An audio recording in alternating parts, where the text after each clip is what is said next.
মাইয়াডারে বিয়া দেওয়ার লেগে কোনোভাবেই টাকার ব্যবস্থা করতে পারতাছি না। এইদিকে গ্রামের সবাই আমার মাইয়াডারে কত কথা শুনাইতাছে। বাবা হয়ে আর এইসব কত সহ্য করবো? মাইয়াডার লেগে খুবই কষ্ট হইতাছে আমার। রবি পুকুরের পাশে গাছের নিচে বসে চিন্তা করছিল। কি হয়েছে রে বাবা, এরকম চিন্তায় ভেঙে পড়েছিস কেন? এই গ্রামের মানুষ তো অনেক সুখী। শুনেছি গ্রামের এই পুকুরটা নাকি অলৌকিক। সব গরিব মানুষের অনেক উপকারে আসে এই পুকুরটা। আমিও আপনার মতো শুনছি, তবে কখনো চোখে দেখি নাই। অনেক কষ্টের মধ্যে জীবন চলতেছে।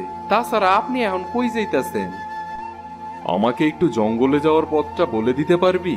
জঙ্গলেই থাকবো এখন, আর বাড়িতে থাকতে চাই না। তাই তো এই গ্রামে চলে আসলাম। এই হানতে সোজা এই পুকুরটার পাড় দিয়া সামনে গেলেই দেখবেন একটা জঙ্গল। ওই দিকেই জঙ্গলটা। তবে কেউ তো সেই জঙ্গলে যায় না। জঙ্গলটা নাকি শুনছি ভালো না। এই বয়সে আর মৃত্যুকে ভয় পেয়ে কি হবে? যখন মৃত্যু আসবে তখন শুধু মৃত্যুর অপেক্ষায় বসে থাকবো। আজ তাহলে আসি রে।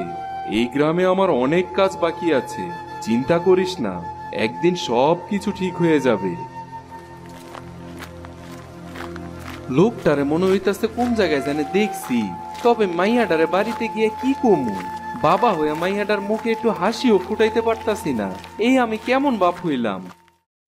ঠিক তখন পুকুরে কিছু গয়না ভেসে ওঠে। আরে, পুকুরে ওইসব কি দেখা যাইতাছে? একটু কাছে গিয়া দেখি তো। আগে তো শুনছিলাম গ্রামের এই পুকুরে নাকি অলৌকিক ভাবে অনেক কিছুই ভাইসা উঠে, কিন্তু কখনো তো নিজের চোখে দেখি নাই। দেখি তো একবার কাছে গিয়া ওইটা কি।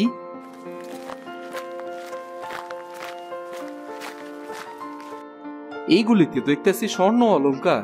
তবে এগুলি কি নেওয়া ঠিক হইব? এটি যদি নিতে পারতাম তাহলে তো আমি নিশ্চিন্তে আমার মাইয়ার বিয়াটা দিতে পারতাম, আর আমার চিন্তাটা অনেক কমা যেত।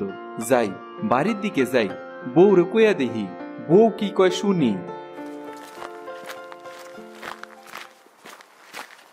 রবি বাড়ি ফিরে আসে। বউ, মেঘা কই? ওরা তো দেখতে পাইতাছি না। তাছাড়া বউ, আইসকা কি হয়েছে জানো? পুকুরে না কিছু গয়না ভাইসা উঠছে। ভাবছি গয়নাগুলি নিয়ে আয়া মাইয়াটার বিয়া দিয়া ফেলমু। এটা কি ঠিক হবে? ওসব অলৌকিক জিনিস দিয়ে মেয়ের বিয়ে দিলে যদি মেঘার কোনো ক্ষতি হয়, বলো তাহলে কেমন বাবা মা হলাম আমরা? নিজের মেয়ের জন্য কিছু টাকাও জোগাড় করতে পারি না। অনেক তো চেষ্টা করলাম বউ, কিন্তু কিছুতেই তো কিছু হইল না। এখন একটাই শেষ চেষ্টা। রাস্তা দিয়া হাইটা যাইতে পারি না। সবাই অবয়া মাইয়ার বাপ বইলা ডাকে। আমার মাইয়াটাও তো কোনানে যাইতে পারে না।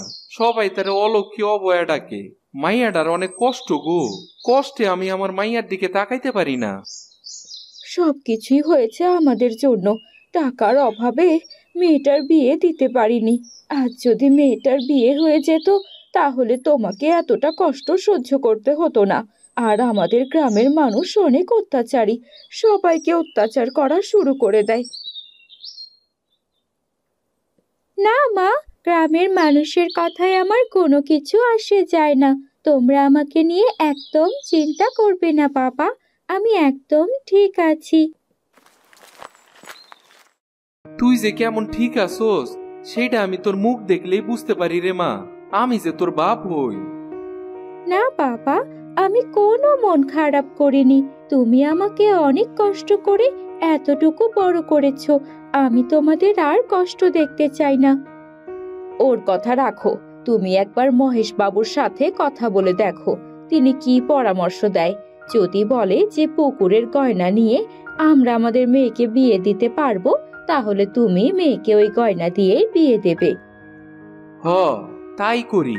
আমি এখন যাইতাছি মহেশ বাবুর কাছে। মহেশ বাবু নিশ্চয়ই আমার একটা ব্যবস্থা করে দিতে পারবো।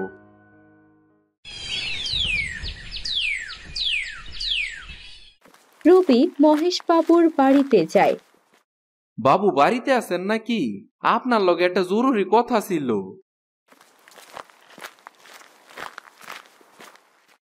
হ্যাঁ রে রবি, তা হঠাৎ আমার বাড়িতে কি মনে করে এলি?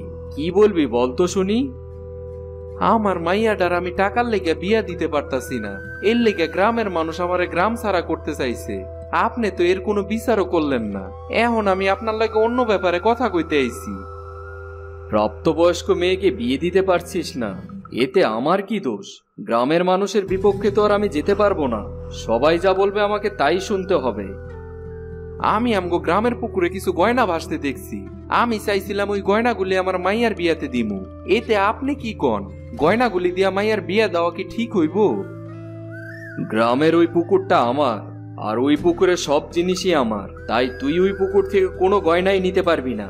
যদি নিতে আসিস তাহলে এই গ্রামেই থাকতে পারবি না। এই বলে দিলাম কথাটা, মাথায় রাখিস। ওই পুকুর আবার আপনার পুকুর হইল কবে থেকে? ওইটা তো গ্রামের সবারই পুকুর। আমি তো আমার বাবার কাছে শুনছি ওইটা নাকি অনেক পুরানো দিনের পুকুর, আর পুকুরটা নাকি অনেক অলৌকিক, যে কোনো মানুষের বিপদে সাহায্যের হাত বাড়াইয়া দেয়।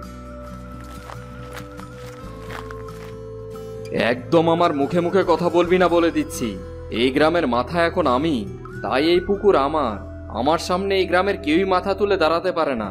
আর তুই আমার সামনে এভাবে কথা বলছিস কিভাবে? কিন্তু এটা তো অন্যায় গো মহেশ বাবু। আর এখন আপনি আমগুলোকে এমন অন্যায় করতে পারেন না। আমি কি করতে পারি আর কি করতে পারি না সেটা তুই খুব ভালোভাবেই বুঝে যাবি। আর ওই গ্রামের পুকুরের ব্যাপারে যদি কারো কাছে মুখ খুলেছিস তাহলে তোর মুখ চিরতরে বন্ধ করে দেওয়ার ব্যবস্থা করব আমি। আমি আপনার কথা কিছুই বুঝতে পারতাছি না। আপনি যদি কইতেন গয়নাগুলি নিয়ে আসা উচিত হইব না, তাইলেই তো মাইনা নিতাম। কিন্তু আপনি আমগো কাউরে এই গয়না নিতে দিবেন না, নিজে একাই ভোগ করবেন। এইটা আপনার কোন নীতি? এটাই আমার নীতি, তুই বুঝবি না। এখনই আমার বাড়ি থেকে তুই বের হয়ে যা। আর হ্যাঁ, কালকেই তোরা পুরো পরিবার নিয়ে গ্রাম ছেড়ে চলে যাবি। এই আমি বলে দিলাম। এই গ্রামে তোরা আর থাকতে পারবি না, এটাই আমার শেষ কথা। রবি মন খারাপ করে বাড়ি থেকে চলে আসে। বউ গো, অনেক বড় একটা সর্বনাশ হয়ে গেছে। আমগো গ্রামের ওই মহেশ বাবু আমগো পুরো গ্রামটারই দখল করে ফেলতেছে আস্তে আস্তে। সে নাকি সেটা তুইলা নিবে, কোনো গরিব অসহায়রে নিতে দিবে না। আর আমাদেরকে বলছে এই গ্রাম ছেড়ে চইলা যাইতে।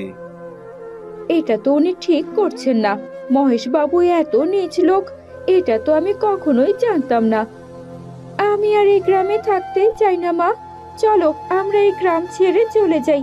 এই গ্রামে থাকতে থাকতে আমি বিরক্ত হয়ে যাচ্ছি। গ্রাম তো ছাইরা চইলা যাইতেই হইব, তা না হইলে মহেশ বাবু আমগো চিরতরে মুখ বন্ধ করে দিব। আমি এই গ্রামে থাকলে তো আর সে আর অন্যায় কোনো কাজ করতে পারবো না।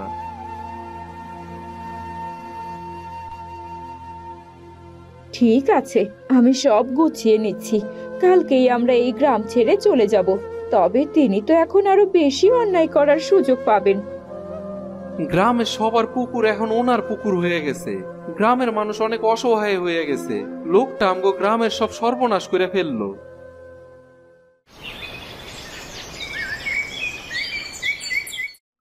এখন আর চুপ করে থাকবো না। যেই ওই পুকুরে যাবে কোনো কিছু আনার জন্য, তাকে আর কোনো কিছুই নিয়ে আসতে দেওয়া যাবে না। ওই পুকুর থেকে এই গ্রামের সম্পূর্ণ শাসন যে এখন আমার হাতে। তারপর থেকে মহেশ বাবু ওই পুকুরের ওপর তার শাসন চালানো শুরু করে। আপনি এটা কি শুরু করেছেন মহেশ বাবু? আমরা আগে এই পুকুরের পানি যেভাবে খুশি সেভাবে ব্যবহার করেছি।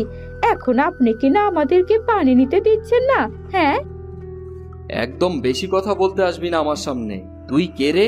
আমি তো তোকে চিনি না। তুই বললেই আমি সবাইকে পানি নিতে দেব? এটা কিভাবে হয়? এই পুকুর এখন আমার, আমি যা খুশি তাই করব। আপনি আমাদের পুরো গ্রামবাসীর সাথে অনেক বড় অন্যায় করছেন। তবে মনে রাখবেন, অন্যায় করে বেশি দিন বাঁচা যায় না। একদিন না একদিন শাস্তি ভোগ করতেই হয়। আমরা গ্রামে আর কেউই থাকবো না। আপনি একাই থাকুন আপনার এই গ্রামের পুকুর নিয়ে। এতে তো আমি মহা খুশি। এই পুরো গ্রাম আজ আমার হয়ে যাবে। যেভাবে খুশি আমি সেভাবে এই গ্রামে বড় বড় হোটেল বানাতে পারবো। এই পুকুরে অনেক বিখ্যাত অলৌকিক জিনিস ভাসার জন্য, তাই লোকজনও এখানে ঘুরতে আসবে। এতে আমার অনেক টাকা উপার্জন হবে। খুব শীঘ্রই আপনার পতন আসবে। আমরা সবাই আপনার পতন দেখার জন্য প্রস্তুত থাকব। আমাদের যেভাবে কষ্ট দিচ্ছেন সেইভাবে আপনিও কষ্ট পাবেন। আর যদি বেশি কথা বলেছিস, এখনই তোকে এখানে মেরে ফেলে দেব। এখনো তোরা চিনিস না মহেশ বাবুকে। গ্রামের অধিকাংশ লোক গ্রাম ছেড়ে চলে যায়। আস্তে আস্তে পুরো গ্রাম জনশূন্য হয়ে যেতে থাকে। গ্রামের সবাই চইলা গেছে ওই অসৎ মহেশ বাবুর লেগা। গ্রামটা সে পুরোপুরি দখল করে নিছে। কি সুন্দর একটা গ্রাম ছিল আমগো। মহেশ বাবু আসার পর থেকে আমগো গ্রামটা একদম শেষ হয়ে গেল। আমি যখন এই গ্রামে আসলাম, গ্রামটা তো কত সুন্দর ছিল। এখন তো আশেপাশে কেউই নেই। গ্রামের সবাই কোথায় গেল? দেখি তো একটু গ্রামে খোঁজ নিয়ে একটু এই গ্রাম থেকে বেরিয়ে আসি তো।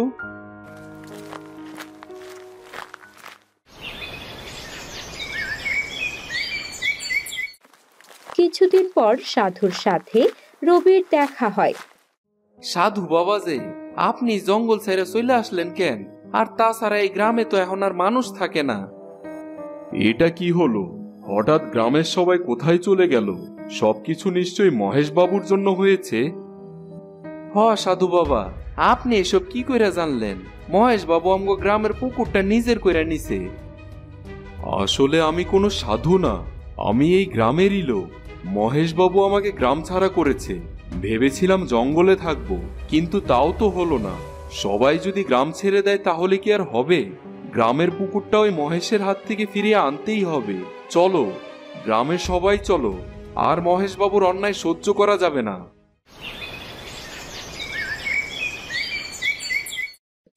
তারপর গ্রামের সবাই আবারও গ্রামে যায় এবং নিজেরা পুকুর দখল করে। গ্রামের সবাই মহেশকে গ্রাম ছাড়া করে এবং সবাই আগের মতোই গ্রামের পুকুর থেকে সাহায্য নিয়ে সুখে শান্তিতে থাকতে শুরু করে। এখন আর গ্রামের কোনো অসুবিধাই হবে না। গ্রামের পুকুর এখন থেকে সবার প্রয়োজনে সবাই গ্রামের পুকুর ব্যবহার করবে। আপনি সময় মতো না আসলে তো এইসব কিছুই করতে পারতাম না আমরা। এখন আর আমার মাইয়াটার বিয়া কেউই আটকাইতে পারবো না। এই পুকুর আমাদের গ্রামের সম্পদ, কেউ চাইলেই সেটা দখল করতে পারবে না। আজ থেকে আমরা সবাই মিলে এই পুকুরকে আগলে রাখবো। এটাই আজ থেকে আমাদের সকলের কাজ।